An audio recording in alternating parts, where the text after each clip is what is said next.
దేవుడి యొక్క ప్రేమ ద్వారా ఆకర్షింపబడి ఆయన సన్నిధికి వచ్చిన మీ అందరికీ యేసుక్రీస్తు నామములో నా వందనాలు. అందరికీ క్రిస్మస్ శుభాకాంక్షలు. యెషయా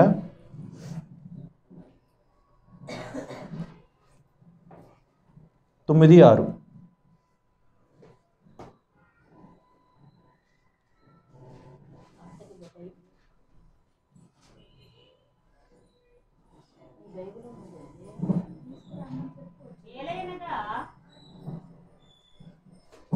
చదవండి. ఏలయనగా మనకు శిశువు పుట్టెను, మనకు కుమారుడు అనుగ్రహింపబడెను, ఆయన భుజం మీద రాజ్యభారముండును. ఆశ్చర్యకరుడు, ఆలోచనకర్త, బలవంతుడైన దేవుడు, నిత్యుడకు తండ్రి, సమాధానకర్త యొక్క అధిపతి అని అతనికి పేరు పెట్టబడును. ఏలయనగా మనకు శిశువు పుట్టెను, మనకు కుమారుడు అనుగ్రహింపబడెను, ఆయన భుజము మీద రాజ్యభారముండును. ఆశ్చర్యకరుడు, ఆలోచనకర్త, బలవంతుడైన దేవుడు, నిత్యుడగు తండ్రి, సమాధానకర్తయగు అధిపతి అని అతనికి పేరు పెట్టబడును. చిన్న ప్రేయర్ చేసుకుని వాక్యం చూసుకుందాం. సైన్యములకు అధిపతి యొక్క యెహోవా, గడ్డి ప్రకతో సైతం మాట్లాడించగలిగిన సమర్థవంతుడు ప్రభు, ప్రతి ఒక్క బిడ్డను దర్శించి నీ ఆత్మతో నీ కృపలో ప్రతి ఒక్కరిని నువ్వు దర్శించి వినగలిగిన చెవులు గ్రహించే ఆత్మ నువ్వే అనుగ్రహించు ప్రభు. నువ్వు తెరిస్తేనే లూదియా ఒక హృదయం తెరవబడి ఉన్నది ప్రభువా. ప్రతి ఒక్క బిడ్డ హృదయాన్ని మీరు ఆకర్షించండి. ప్రతి ఒక్క బిడ్డ హృదయాన్ని మీరు తెరిచి ఆ హృదయంలో జీవము కలిగిన దేవుడి యొక్క వాక్యమును మీరు విత్తండి ప్రభు. ప్రతి ఒక్కరిని జ్ఞాపకం చేసుకుని ఈ ఆరాధన అంతట్లో నువ్వే తోడుగా ఉండమని యేసుక్రీస్తు నామమున ప్రార్థన చేయుచున్నాను తండ్రి, ఆమేన్. క్రిస్మస్ అంటే జనరల్గా మరియమ్మ గారి గురించి, యేసుక్రీస్తు ప్రభు యొక్క జననం గురించి మాట్లాడుకుంటారు కదా. ఈరోజు ఈ యొక్క వాక్యం చూసుకుందాం. యెషయా 9:6. ఈ రిఫరెన్స్లో శిశువు అలాగే కుమారుడు ఆయన యొక్క క్వాలిటీస్ రాసి ఉంటాయి. ఆయనకున్న క్వాలిటీస్లో ఈ యొక్క రిఫరెన్స్ బేస్ చేసుకుని మీరు చెప్పండి ఏమేం క్వాలిటీస్ ఉన్నాయో. మైక్ యూజ్ చేసి చెప్పండి. ఆశ్చర్యకరుడు, ఆలోచనకర్త, బలవంతుడైన దేవుడు, నిత్యుడకు తండ్రి, సమాధానకర్తయగు అధిపతి అని. ఎంతోమంది జన్మిస్తూ ఉంటారు, మరణిస్తూ ఉంటారు.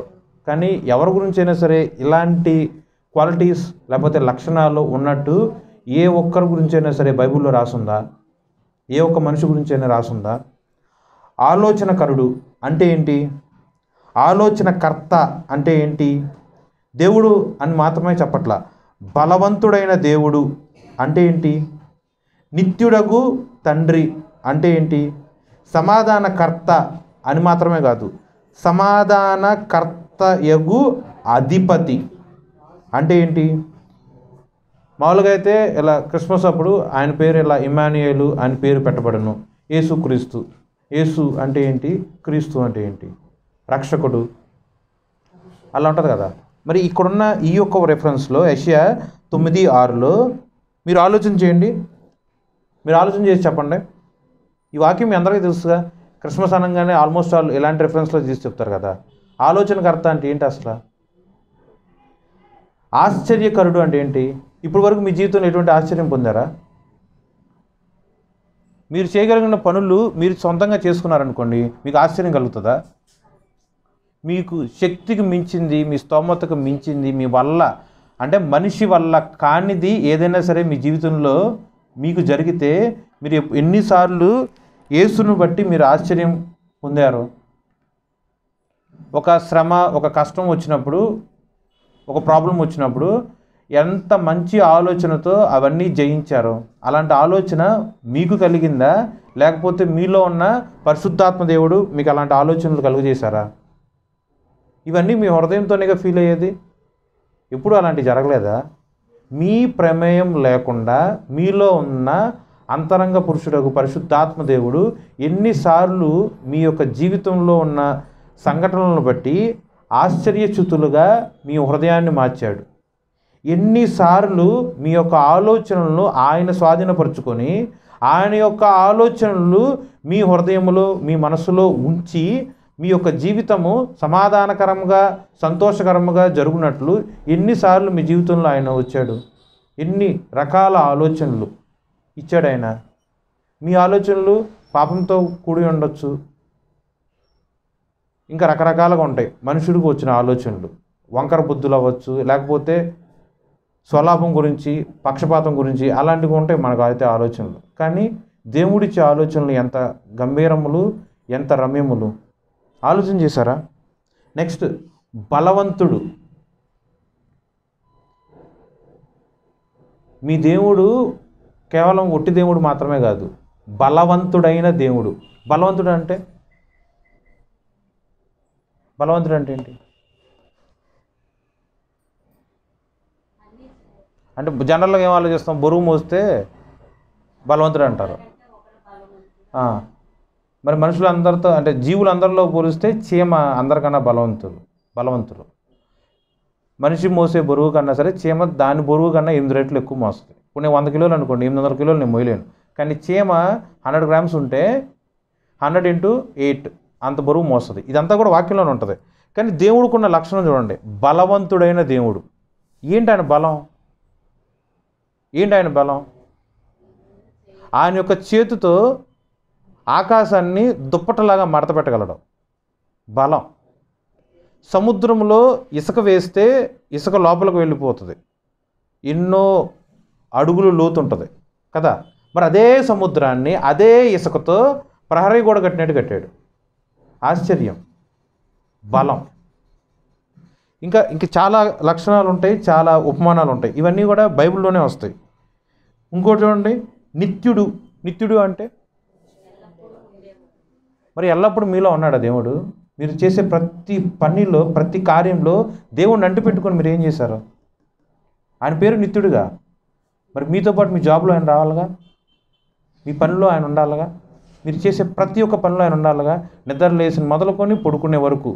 అంటే నిద్రలో కూడా దేవుడు ఉంటాడు. నిద్రలో దేవుడు ఉంటే కదా భవిష్యత్తు గురించి మీ యొక్క ప్రశ్నలకి ఆయన స్వప్నము ద్వారా అంటే కళల ద్వారా ఎన్నిసార్లు మీకు సమాధానం ఇచ్చారు. నిత్యుడు. నీ యొక్క జీవితకాలంలో నీ యొక్క ఆయుష్కాలంలో తల్లి నిత్యురాలుగా నీ దగ్గర ఉంటుందా? నీ తండ్రి ఉంటాడా? నీ కట్టుకున్న భర్త అయినా సరే భార్య అయినా సరే నీతో నిత్యురాలుగా ఉంటుందా? నీ గర్భవాసాన్ని పుట్టిన పిల్లలు ఉన్నారా? కానీ యేసయ్య ఉన్నాడు. నువ్వు పుట్టి చచ్చిపోయే వరకు కూడా ఆయన నీతో ఉంటాడు. ఇది ఒక్క సెకండ్లో మీరు చెప్పగలరా యేసయ్య లేకుండా మనం ఉన్నామని? ఇంకో లక్షణం ఏంటి? సమాధానకర్త అగు అధిపతి. సమాధానకర్త అంటే ఇద్దరు వ్యక్తుల మధ్య సంధి చేయటం సమాధానం అంటారు. ఆ సమాధానమునకు కర్త అంటే ఆయనే, దానికి అధిపతి కూడా ఆయనే. ఇక్కడ ఇద్దరు వ్యక్తులు అంటే ఏంటి? లేకపోతే ఉదాహరణ మీరే చూసుకొని చెప్పండి, సమాధానకర్త అంటే ఏంటి? ఫస్ట్ ఆఫ్ ఆల్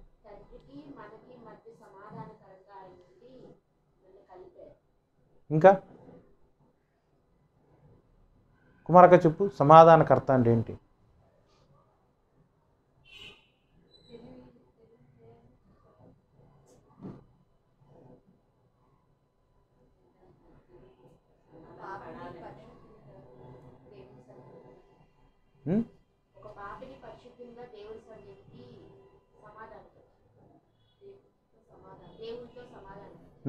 పాపాన్ని నిర్మూలన చేసి దేవుడు ఆ యొక్క పాపం మీద విజయం ఇవ్వటం, పాపం మొత్తం తుడిచివేసి సమాధానపరిచి తండ్రి ఎదురు నిలబెట్టడం. ఓకే, ఆల్మోస్ట్ రెండు ఒకటే ఆన్సర్. నువ్వు చెప్పు.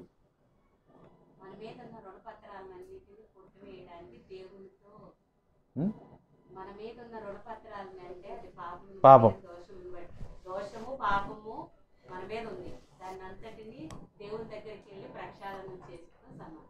ముగ్గురు చెప్పిన ఆన్సర్లు ఒకటే, కానీ 3 రకాలుగా చెప్పారు. మీ ఆలోచన చూడ ఎలా మారుతుంది. ఆన్సర్లు కరెక్టే, ఎవరో తప్పు చెప్పాల, ఆలోచనల విధానంలో మార్పులు. కానీ ఈ వాక్యం మీ అందరికీ తెలుసు కదా. ఎన్నిసార్లు ఈ వాక్యం బట్టి మీ యొక్క అనుదిన ప్రార్థనలో ధ్యానం చేసి దేవుణ్ణి అడిగారు. ఆయన యొక్క ఇది మేబీ నేను చర్చికి వచ్చి 10th క్లాస్ 2000 సంవత్సరంలో వచ్చి ఉండొచ్చు. ఇప్పటికి 23 సంవత్సరాల నుంచి వస్తూనే ఉన్నా. కానీ ఇవాళ ఈ వాక్యం చదువుతుంటే నాకు కొత్తగా ఉంది. ఆశ్చర్యకరుడు.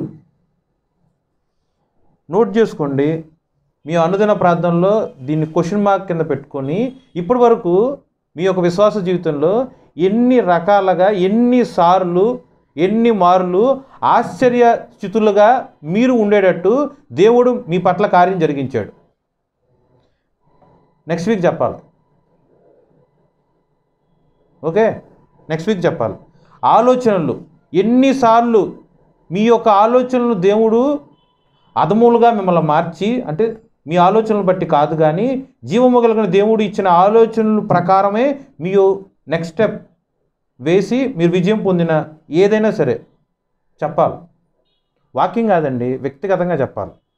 పేపర్ మీద లేకపోతే నోట్స్లో రాసుకుని రండి. నెక్స్ట్, బలవంతుడైన దేవుడు.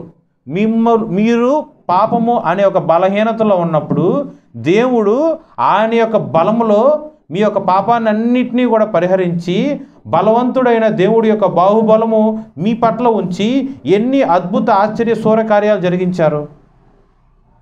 సముద్రమును ఇప్పుడున్న టెక్నాలజీ ప్రకారం 2గా చేర్చగలరా? ఒక ఊరు నుంచి ఇంకో ఊరు, ఒక దేశం నుంచి ఒక దేశం. మరి దేవుడు ఆ రోజుల్లో ఎటువంటి టెక్నాలజీ లేనప్పుడు కేవలం నోటి మాట ద్వారా జరిగింది. ఒక మనిషి దేవుడిచ్చిన ఆజ్ఞ ప్రకారము చెయ్యి మాత్రమే చాపు అన్నాడు. విశ్వాసంతో చేయి చాపారు, సముద్రం 2 పాయలైంది. అలాంటి బలవంతమైన దేవుడి యొక్క సూరకార్యాలు ఎన్ని మార్లు మీ జీవితంలో మీరు పొందారు? సముద్రం చేర్చబడని అవసరంలా. సముద్రం అంటే ప్రపంచం చేర్చబడతాం. పాపాన్ని చీల్చి మీరు ఆ పాపంలో నుంచి వెళ్ళినా పాపం మిమ్మల్ని అంటకుండా ఉండేటట్టు అలాంటి కార్యాలు మీరు ఎన్ని చేశారు? రాసుకొని చెప్పండి. నిత్యుడగు తండ్రి, దేవుడి యొక్క కృప వీడిపోకుండా 24 గంటలు దేవుడి యొక్క సన్నిధిలోనే ఆయన కృప నీ హృదయంలో, నీ శరీరం మీద దేవుడి యొక్క మహిమ కప్పుకొని ఉండునట్లు ఎన్ని మార్లు మీరు ఆయన కృపను మీరు పొందుకున్నారు? రాసుకోవాలి, చెప్పాలి. సమాధానకరముగా పొద్దున్నే లేచి మళ్ళీ మీ యొక్క పనిది అన్నీ ముగించుకొని నిద్రపోయే వరకు రోజు మొత్తంలో మినిమం రోజు ఒక అబద్ధమన్నా ఆడతాం, ఇంక్లూడింగ్ మీ. మ్యాక్సిమం ఎన్ని అబద్ధాలన్నా వాడతాం. ఇన్ని అబద్ధాలు ఆడుతున్నారుగా, అన్నీ క్షమింపబడాలంటే మరి సమాధానకర్తకు దేవుడి యొక్క కృప మధ్య ఉండాలి కదా. ఎన్ని మార్లు సమాధానకర్తకు అధిపతి అయిన యేసుక్రీస్తు ప్రభు మీ యొక్క అబద్ధముల నుండి, కుటిలమైన మాటల నుండి, ప్రతి విధమైన పాపముల నుండి, మరి ముఖ్యంగా చూసే చూపులో పాపం, మాట్లాడే మాటలో పాపం, దేహముతో పాపం, ఎప్పుడు ప్రతి ఒక్క ఆలోచనతో పాపం, ఇన్ని రకాల పాపాలు చేసినా సరే దేవుడు మిమ్మల్ని సమాధానపరుస్తూ, తండ్రితో సమాధానపరుస్తూ మీ గురించి ఆయన ఎప్పుడూ ఉత్తరవాదిగా ఉండి తండ్రి దగ్గర మొరపెడుతూ ఉన్నాడు. ఈవెన్ మీరు ప్రేయర్ చేయకపోయినా సరే దేవుడు దినమల్లా మీకోసం చేతులు చాపి ప్రార్థన చేస్తూ తండ్రి యొద్ద ఉత్తరవాదిగా ఉంటాడు.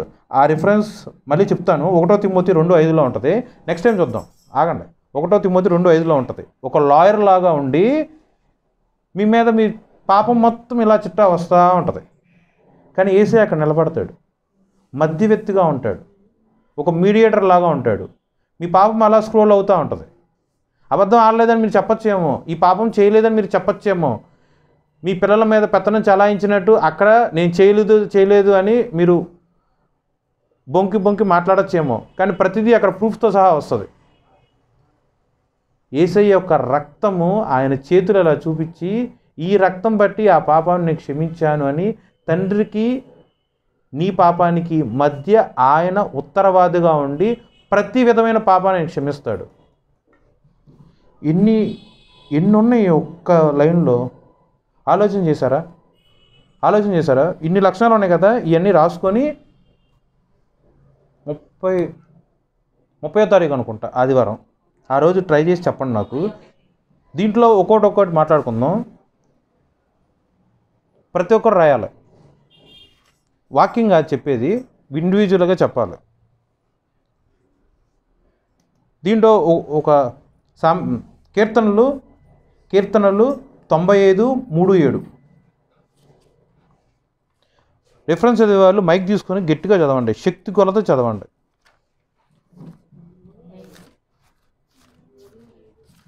యెహోవా మహాదేవుడు, దేవతలందరికీ పైన మహత్యము గల మహారాజు.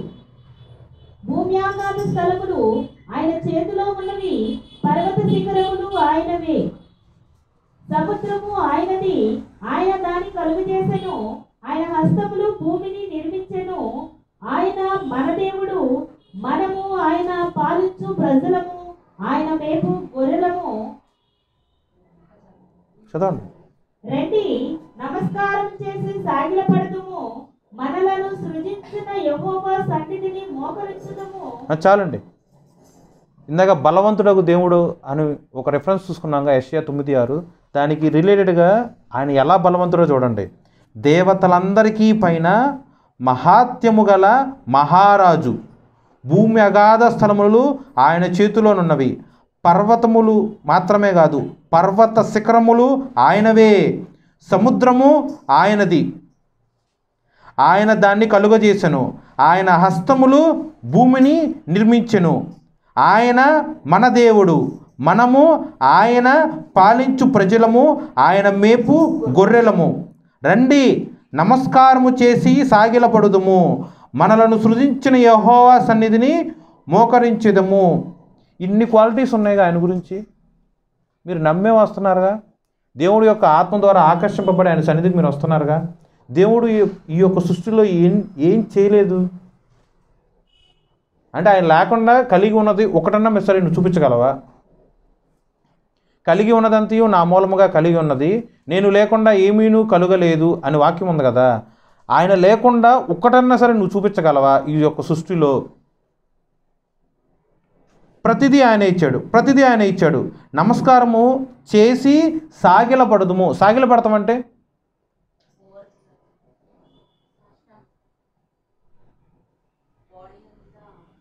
ఫిజికల్గా చేయాలా, స్పిరిచువల్గా చేయాలా? సాగిలపడతామంటే రెండు విధాలా చేయాలి. సాగిలపడతామంటే అరికాలు మొదలుకొని నడినెత్తి వరకు భూమి మీద ఇలా మొక్కి దేవుడు ఎదుట నీ యొక్క సర్వాంగములు సర్వ శరీరము లోబడేటట్టు మాట్లాడతాం, మనం చెయ్యాలి. స్పిరిచువల్గా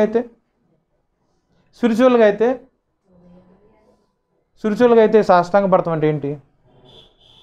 నువ్వు వెళ్ళే ప్రతి దారి, ప్రతి నడక సాష్టాంగ పడాలా, పడకూడదా? నీ చేతులతో చేసే ప్రతి పని దేవుడికి సాష్టాంగ పడేటట్టు చేయాలా, చేయకూడదా?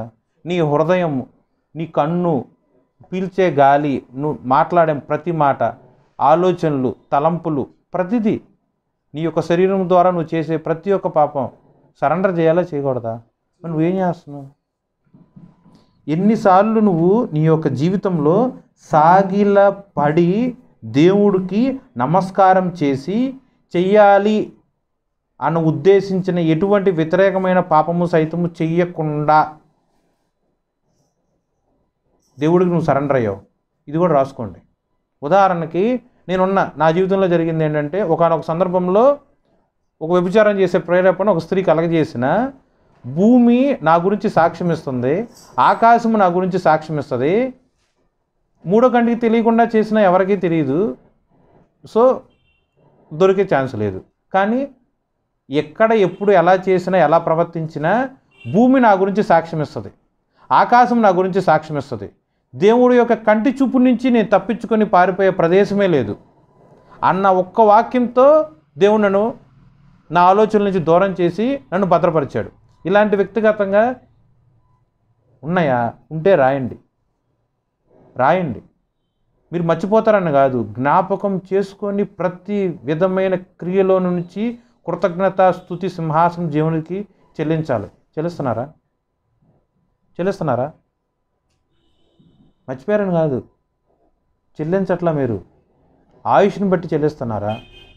తినే ఆహారం, వేసుకునే బట్ట, కలిగి ఉన్నదంతా ప్రతి విధమైన ఏం పొందుకున్నారో అవన్నిటిని బట్టి మీరు కృతజ్ఞతాస్తుతులు చెల్లిస్తున్నారా? సాగిలపడాలి. మీరు సాగిలపడట్లే. అలా ఉండకూడదు. దేవుడికి నమస్కారము చేసి సాగిలపడదాం. మనలను సృజించిన యెహోవా సన్నిధిని మోకరించుదుము. మోకరించడం అంటే తీయమ్మా. మోకరించటం అంటే మోకరించడం అంటే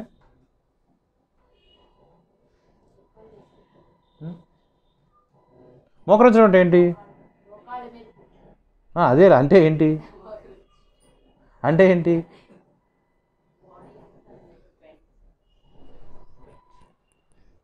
ఒక పని ఎవరన్నా చేసి పెట్టు అన్నప్పుడు గర్వంగా అహంకారంగా నిలబడి ఇలా చేసి పెట్టు అంటే ఒక రకమైన అర్థం వస్తుంది. చేతులు కట్టుకుని ఇలా నిలబడి ఇలా చేసి పెట్టండి అంటే ఒక రకంగా అర్థం అవుద్ది. అదే మోకాళ్ళుని ఇలా చేతులు కట్టుకొని లేకపోతే మోకాళ్ళుని ఇలా చేతులు ఇలా పెట్టి ఒక అధికారులు మీరు అడిగారు అనుకోండి, అది ఎలాంటి అర్థాలు వస్తాయి? నువ్వు ఎన్నిసార్లు మోకరిస్తున్నావు? తగ్గింపు స్వభావము ఎన్నిసార్లు నువ్వు వ్యక్తపరుస్తున్నావు? అది శారీరకంగా మోకరించాలి. ఆత్మీయానుసారంగా మనము మన బలమును బట్టి, ఆస్తిని బట్టి, మనకు సంపాదించుకున్న వెండి బంగారములు ఇవన్నీ బేస్ చెయ్యకుండా నీ యొక్క స్వభావాన్ని, నీ ఇగోని సప్రెస్ చేసుకొని ఎన్ని మార్లు నువ్వు మోకరించి దేవుడి ఎదుట తగ్గించుకొని అడుగుతున్నావు? ఆలోచన చేసుకోండి. ఇవన్నీ చెప్పాలి. నేడు మీరు ఆయన మాట అంగీకరించిన యెడల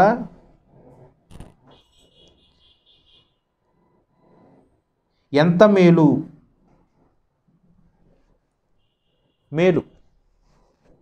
ఇప్పటివరకు ఎన్ని మాట్లాడుకున్నావు దేవుడి యొక్క లక్షణాల్లో? ఎన్ని మాట్లాడుకున్నావు దేవుడి యొక్క లక్షణాల్లో?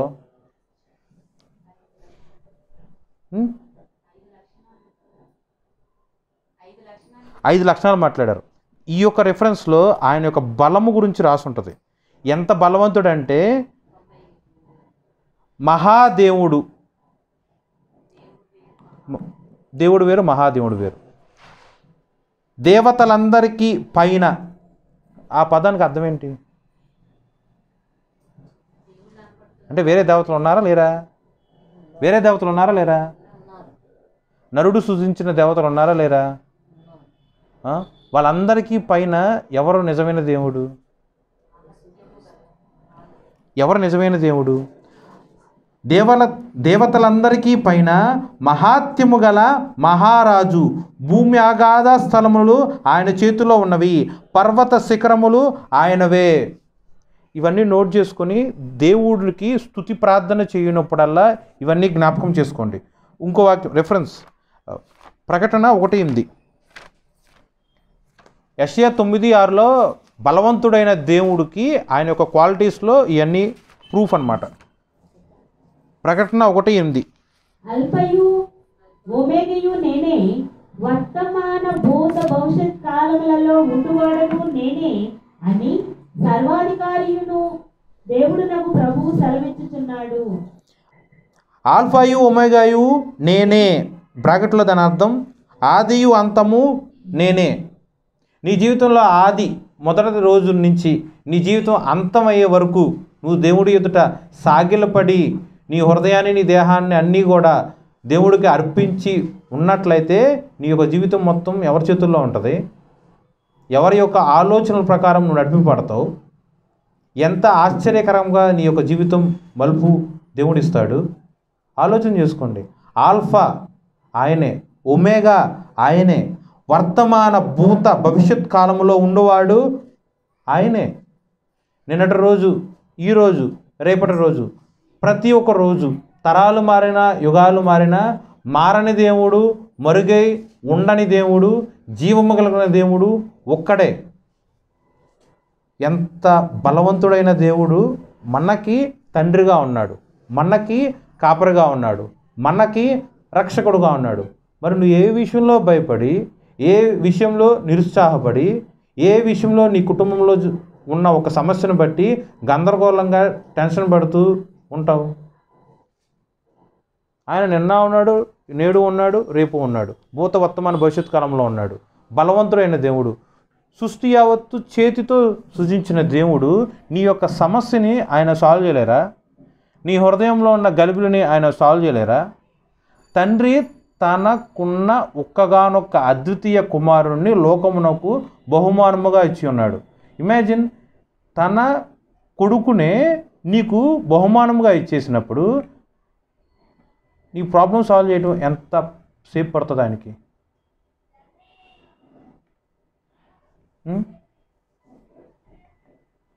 ఎవరన్నా దానం చేయమంటే సృష్టి యావత్తులో ఏ ఒక్క మనిషి అయినా సరే వాళ్ళకు కలిగిన ఆస్తిపాస్తులు దానం చేయగలరు.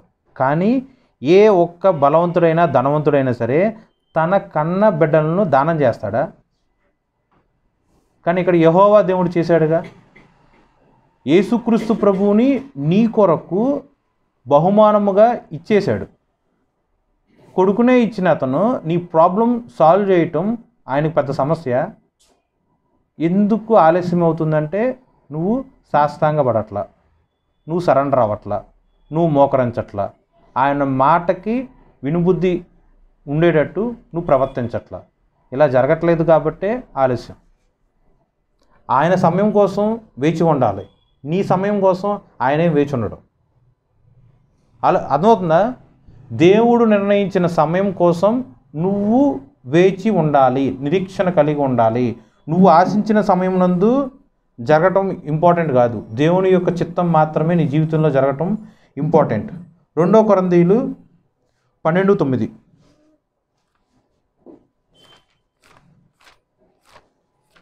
బలవంతుడైన దేవుడు గురించి ఇది ఒక ఉదాహరణ.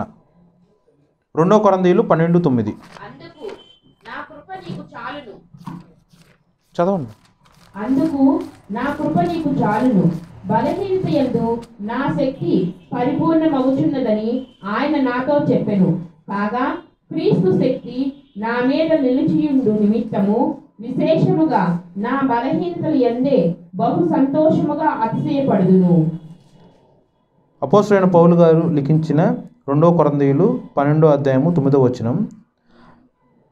నా కృప నీకు చాలును, బలహీనత యందు నా శక్తి పరిపూర్ణమగుచున్నదని ఆయన నాతో చెప్పెను. యేసుక్రీస్తు ప్రభు స్వయముగా అపోస్తలుడైన పౌలు గారితో చెప్పిన మాట. ఈ వాక్యం జాగ్రత్తగా పరిశీలనగా చూసుకోండి.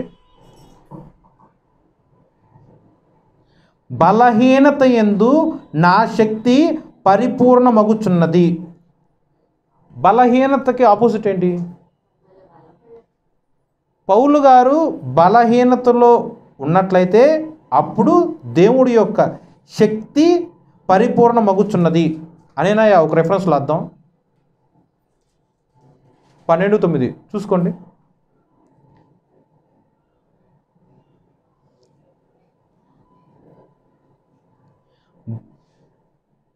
నా కృప నీకు చాలును తర్వాత ఉన్న వర్డ్ చూసుకోండి.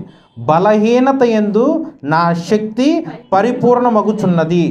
ఒకవేళ పౌలు గారు బలవంతులుగా ఉంటే దేవుడి యొక్క శక్తి పౌలు గారి యొక్క జీవితంలో పరిపూర్ణముగా ఉంటుందా? ఉండదా? ఉండదు కదా. పౌలు గారు బలహీనుడు అని ఇక్కడ వాక్యంలో రాసుందా? పౌలు గారు ఏ విషయంలో బలహీనుడు? ఆయన ఎప్పుడు బలహీనుడుగా ఉంటే ఆ బలహీనతను బట్టి యేసుక్రీస్తు ప్రభు అనగా బలవంతుడైన నీ దేవుడు, మన దేవుడు, బలవంతుడైన ఆయన యొక్క శక్తి అపోస్తలుడైన పౌలు గారి జీవితంలో పరిపూర్ణతగా ఉంటుంది. క్వశ్చన్స్ ఇప్పుడు సమాధానం చెప్పండి. అర్థమైందా? క్వశ్చన్స్ ప్రశ్న అర్థమైందండి?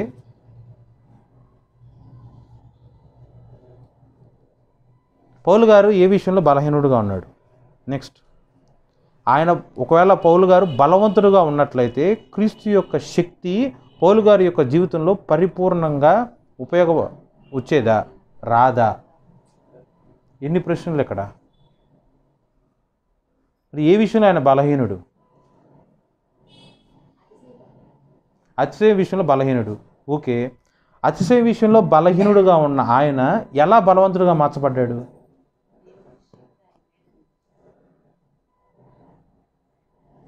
నీకు బలహీనత ఉంటుందిగా, నాకు బలహీనత ఉంటుందిగా. తల్లి గర్భంలో జన్మించిన ప్రతి ఒక్క మనిషికి బలహీనతగా ఉంటుంది. మనిషి అన్న పేరు ఉన్న ప్రతి ఒక్కడికి, కోటాను కోట్ల యొక్క మనుషుల్లో ప్రతి ఒక్కడికి బలహీనత ఉంటుంది. అలాంటి బలహీనత ఉన్న ప్రతి ఒక్క మనిషి ఎలా దేవుడి యొక్క శక్తిని వారి యొక్క జీవితంలో పరిపూర్ణత కలిగి జీవిస్తారు. అక్కడే ఆన్సర్ ఉంది. చూసి చదవండి. కళ్ళు తెరిచి మనోనేత్రం తెరుచుకొని ఆలోచన చేసుకోండి. ఈ రెఫరెన్స్ మీకు తెలియని వాళ్ళు ఎవరు ఉండరు.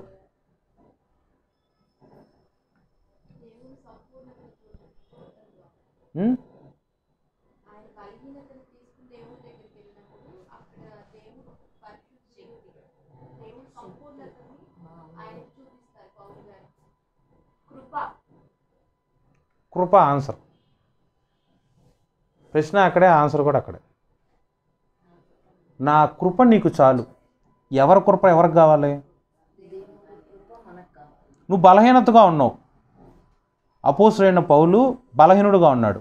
ఆ టైంలో దేవుడి యొక్క కృప పౌలు మీద కుమ్మరింపబడిన పిమ్మట ఆ బలహీనతలో నుండి దేవుడి యొక్క శక్తి పరిపూర్ణముగా ఆయన మీద కమ్ముకొని ఉంది. ఇక్కడ రిఫరెన్స్లో కాగా సెకండ్ లైన్ నుంచి, కాగా క్రీస్తు శక్తి నా మీద నిలిచి ఉండు నిమిత్తము. నిమిత్తము అన్నదానికి బ్రాకెట్లో అర్థం ఏంటండి? ఇప్పుడు చలికాలం కదా, ప్రతి రాత్రి మీరు నిద్రపోయేటప్పుడు దుప్పటి కప్పుకుంటారు కదా. ఇక్కడ వరకు కప్పుకున్నాం అనుకోండి, అంటే మొహం మీద కాకుండా మెడ వరకు కప్పుకున్నాం అనుకోండి, కాస్త కోస్త చలేసితా అరికాలు మొదలుకొని ఇలా తల వరకు మొత్తం చుట్టేసుకున్నట్టు కప్పుకున్నాం అనుకోండి, అప్పుడు అర్థం కాలేదా?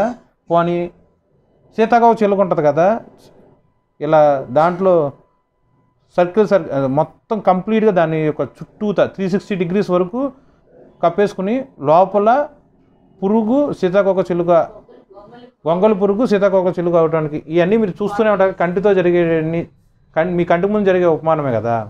ఈ యొక్క వాక్యంలో చూడండి, కప్పు నిమిత్తం. ఇప్పుడు మీ మీద ఏది కప్పబడాలి? దేవుడి యొక్క కృప నీ మీద కప్పబడాలి. ఎలా కప్పబడాలి? ఎలా కప్పబడాలి? చిన్న వెంట్రుక వాసన రంధ్రం కూడా లేకుండా కప్పబడాలి. దుప్పటికి చిల్లులు ఉంటాయి, చలిదా? పాపమ్మ నీలోంచి బయలు వెళ్తూ ఉంటుంది, బలహీనత నీలో నుంచి ఉరకలు వేస్తూ బయటకు వస్తూ ఉంటుంది. ఆ టైంలో దేవుడి యొక్క శక్తి చొప్పున కృప నీ మీద కమ్ముకొని ఉంటే, కప్పుకొని ఉంటే, దేవుడి యొక్క శక్తి నీ మీద ఎలా నిలిచి ఉంటుంది? నీ దేహము మహిమగా దేవుడు నీ హృదయంలో నివసిస్తూ నీ శరీరంలో నుంచి అద్భుత ఆశ్చర్య మహిమ కార్యములు చేయనట్లు దేవుడు చేస్తాడు. అర్థమైందా? సో ఇవాళ రోజు నుంచి దుప్పటి కప్పుకుంటున్నప్పుడల్లా గుర్తుపెట్టుకోండి, కృప కప్పుకోవాలి మీరు. ఓకేనా? మా ఇంట్లో కూడా కొంతమంది ఉంటారు, ఎండాకాలంలో కూడా దుప్పటి కప్పుకుంటారు. దుప్పటి కప్పుకోకపోతే నిద్రపోరు. కానీ ఎందుకు ఉదాహరణ అంటే, దుప్పటి కప్పుకో, నువ్వు కప్పుకుంటున్న ప్రతిసారి అదొక ఉపమానం, ఉదాహరణ.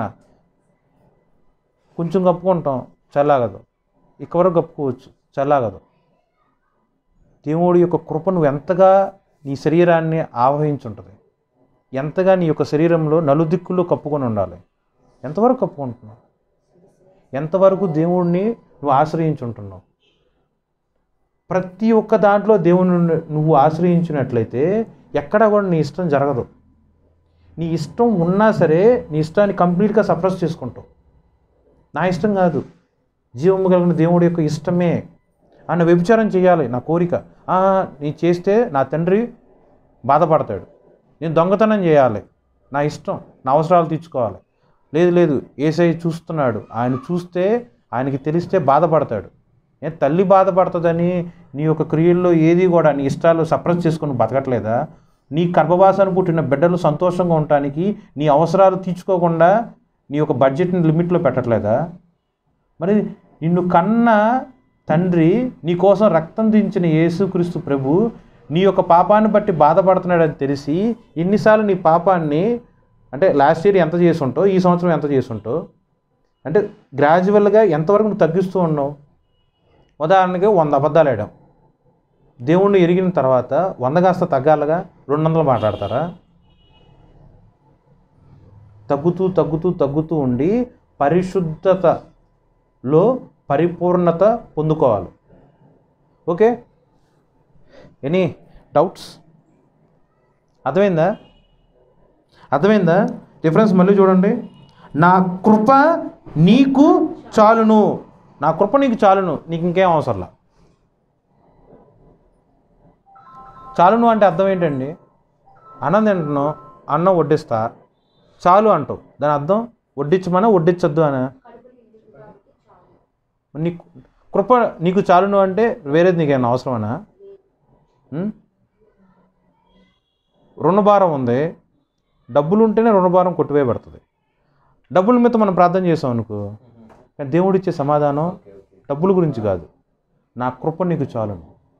ఆరోగ్యం కోసం నువ్వు ప్రార్థన చేసావు అనుకో, దేవుడిచ్చే సమాధానం ఆరోగ్యత గురించి కాదు, నా కృప నీకు చాలును. సో నీ అవసరం ఏదన్నా అవని, మనుషులకి నీకున్న అవసరం తనకు ఉండకపోవచ్చు, తనకున్న అవసరం నీకు ఉండకపోవచ్చు, కానీ అవసరాలు ఏదన్నా సరే ప్రతి ఒక్క మనిషిలో కామన్. కానీ కృప నిన్ను కమ్ముకొని ఉంటే, నువ్వు కప్పుకొని ఉంటే, ప్రతి ఒక్క అవసరం, నీ జీవితంలో ఉన్న ప్రతి ఒక్క అవసరము దేవుడి యొక్క కృపలో నువ్వు తీర్చుకోగలవు. నీ అవసరం నువ్వు తీర్చుకోగలవు, నీ అప్పులు నువ్వు కొట్టివేయగలవు, నీ ఆరోగ్యం నువ్వు తిరిగి పొందుకోగలవు. దేవుడి యొక్క రక్తము ద్వారా నీ యొక్క పాపములు ప్రతిదీ కూడా క్షమింపబడుతూ ఉంటాయి. నా కృప నీకు చాలును. మనిషిగా ఉన్నవాడు బలహీనత యందు నా శక్తి పరిపూర్ణమగుచున్నది అని ఆయన నాతో చెప్పెను. కాగా క్రీస్తు శక్తి నా మీద నిలిచిన నిమిత్తము విశేషముగా నా బలహీనతల యందే బహు సంతోషముగా అతిశయపడుదును. దేవుణ్ణి ఎరుగక మునుపు నా జీవితం ఎలా ఉంది, నీ జీవితం ఎలా ఉంటుంది? దేవుడి యొక్క కృప నీ మీద కుమ్మరింపబడిన పిమ్మట, దేవుడి యొక్క శక్తి నీ మీద కుమ్మరింపబడిన తర్వాత ఇంత కూడా చేంజ్ నువ్వు ఎప్పుడు అనుభవించలేదా? మార్పు అనుభవించలేదా? బాప్తిసం పొందక మునుపు నువ్వు ఎట్లా ఉన్నావు, పొందిన తర్వాత నువ్వు ఎలా ఉన్నావు? నీ యొక్క శరీరంలో ఏ ఒక్క అవయము కూడా దేవుడి యొక్క స్పర్శను అనుభవించలేదా? ఇది కూడా రాసుకొని చెప్పండి. ఇది కూడా రాసుకొని చెప్పండి. ఉదాహరణకి నాకు తాగుడు అంటే బాగా ఇష్టం, ఆల్కహాల్ డ్రింక్ చేయడం అంటే నాకు బాగా ఇష్టం. 2.5 సంవత్సరాలు ఒక బార్లో వెయిటర్గా పనిచేశా. వెయిటర్ అంటే తెలుసుగా, మందు తాగే వాళ్ళు ప్రతి ఒక్కడికి ఆల్కహాల్ సర్వ్ చేయటం. నేను ప్రతిరోజు సర్వ్ చేసేవాడిని. నాకు తాగటం చాలా ఇష్టం, కానీ తాగేవాడిని కాదు. కారణం, యేసుక్రీస్తు ప్రభు చూస్తున్నాడు, నేను తాగితే ఆయన బాధపడతాడు. నాకు అప్పుడు భయం కూడా ఉండేది కాదు. ఆయన బాధపడి నా క్రియను బట్టి జీవము కలిగిన దేవుడు దుఃఖిస్తాడు. ఆ ఒక్క కారణంతో నేను తాగేవాడిని కాదు. ఇలాంటి మార్పులు నీ జీవితంలో ఏమైనా ఉన్నాయా? ఉంటే right it down, next week చెప్పండి. ఓకే, ఏమన్నా సరే.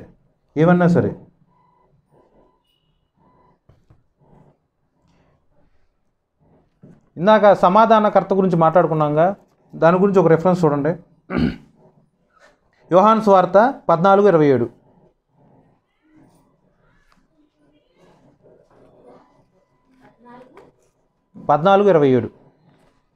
నేను మీ యొద్ద ఉండగానే ఈ మాటలు మీతో చెప్పితిని. ఆదరణకర్త అనగా తండ్రి నా నామమున పంపబోవు పరిశుద్ధాత్మ సమస్తమును మీకు బోధించి నేను మీతో చెప్పిన సంగతులన్నిటినీ మీకు జ్ఞాపకం చేయును. శాంతి మీకు అనుగ్రహించి వెళుచున్నాను. చాలండి. శాంతి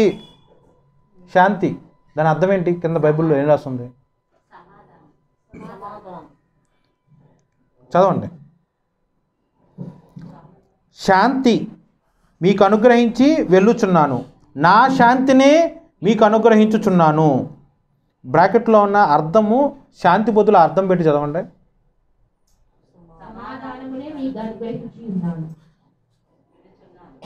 నా సమాధానమునే మీకు అనుగ్రహించుచున్నాను. సో సమాధానం ఎక్కడి నుంచి వస్తుంది? ఆయన నీకు ఇచ్చాడుగా. ఎప్పుడు ఇచ్చాడు? 2023 సంవత్సరాల కిందట ఇచ్చేసాడు.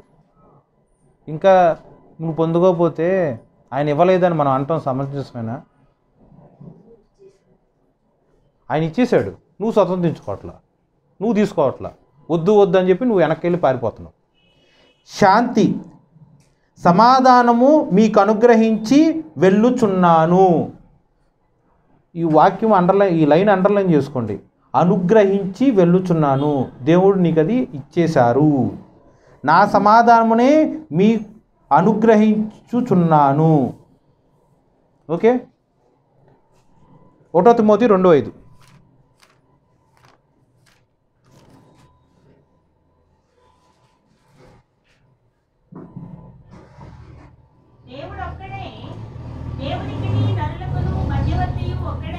ఒక్కడే, చాలండి. దేవుడు ఒక్కడే, దేవునికి నరులకు మధ్యవర్తియు ఒక్కడే. యేసుక్రీస్తు ప్రభు మాత్రమే నీకు ప్లస్ దేవుడికి మధ్యవర్తి. ఇక్కడ పాస్టర్ పేరు పెట్టుకోవచ్చా? పాస్టర్ పేరు? ఒకవేళ ఇప్పుడు పెట్టుకుంటామేమో, పెట్టుకోమాకండి.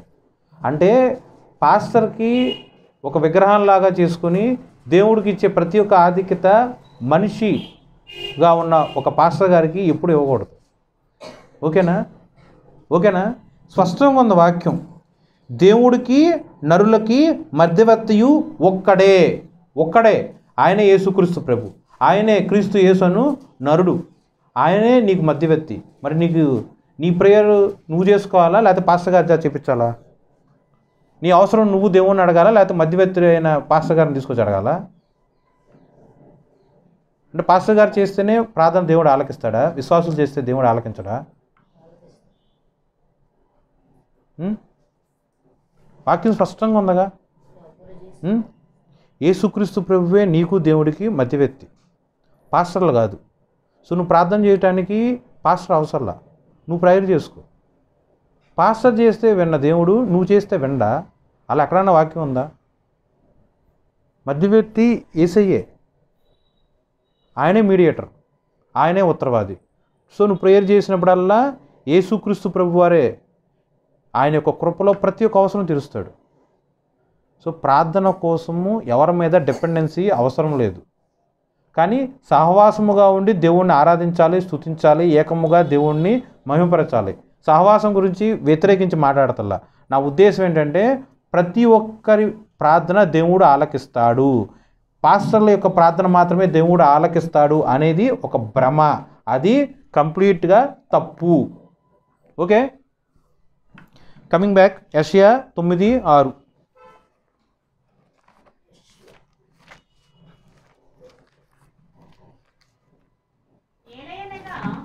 మనకు శిశువు పుట్టెను, మనకు కుమారుడు అనుగ్రహింపబడెను, ఆయన భుజం మీద రాజ్యభారముండును. ఆశ్చర్యకరుడు, ఆలోచనకర్త, బలవంతుడైన దేవుడు, నిత్యుడగు తండ్రి, సమాధానకర్త అధిపతి అని అతనికి పేరు పెట్టబడును. ఆశ్చర్యకరుడు, ఆలోచనకర్త, బలవంతుడైన దేవుడు, నిత్యుడగు తండ్రి, సమాధానకర్తయగు అధిపతి అని అతనికి పేరు పెట్టబడును. ఇప్పుడున్న రెఫరెన్సెస్ అన్నిటిలో కూడా బలవంతుడైన దేవుడు గురించి మాట్లాడుకున్నాం. చివరిలో రెఫరెన్స్ మాత్రం సమాధానకర్త గురించి. దీంట్లో హోంవర్క్ అర్థమైందిగా. ఏంటండి హోంవర్క్? ఏంటి హోంవర్క్? ఒకరికి ఇవ్వాలా, అందరికీ ఇచ్చా? చెప్పండి.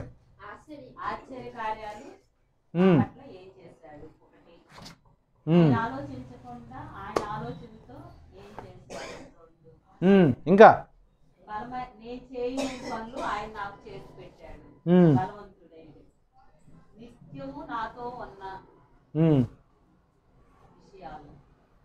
సో